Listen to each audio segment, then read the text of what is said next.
தமிழ் மக்களுக்கு என் அன்பான வணக்கம்.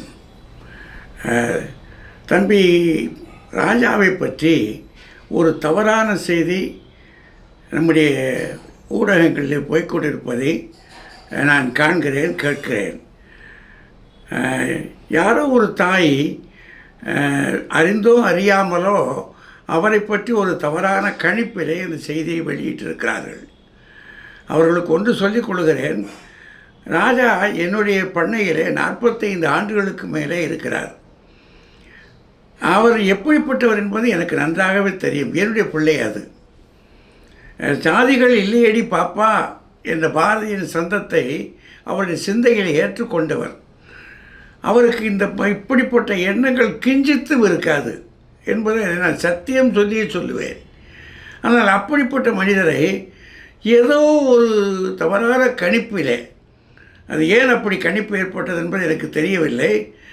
ஏன்னா நான் அங்கே இல்லை.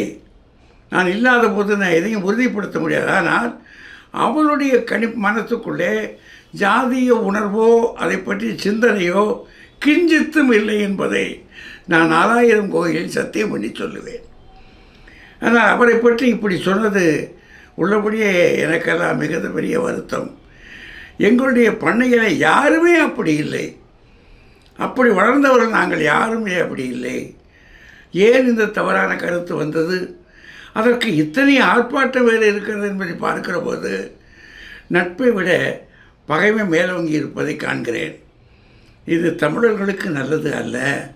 தமிழ் வளர்ச்சிக்கு இது நல்லதும் அல்ல. அதனால் மிக பணிவாக உங்களிடம் கேட்கிறேன், எதுவாக இருந்தாலும் அவரிடம் நேரே கேட்டிருக்கலாம், அவரை திருத்தி இருக்கலாம். அந்த தாய் திருத்துவதற்கு பதிலாக இந்த பதிவை செய்து பகைமையை வெளிப்படுத்தியிருக்கிறார்கள். அவர்களிடத்தில் என்னுடைய வருத்தத்தை நான் தெரிவித்துக் கொள்கிறேன். ராஜா அப்படிப்பட்டவர் அல்ல என்பதை மீண்டும் நான் உறுதிப்படுத்துகிறேன். பிளே ஸ்டோர் மற்றும் ஆப் ஸ்டோரில் இருந்து பாலிமர் செயலியை QR கோடு மூலம் பதிவிறக்கம் செய்யுங்கள். செய்திகளை உடனுக்குடன் பெறுங்கள்.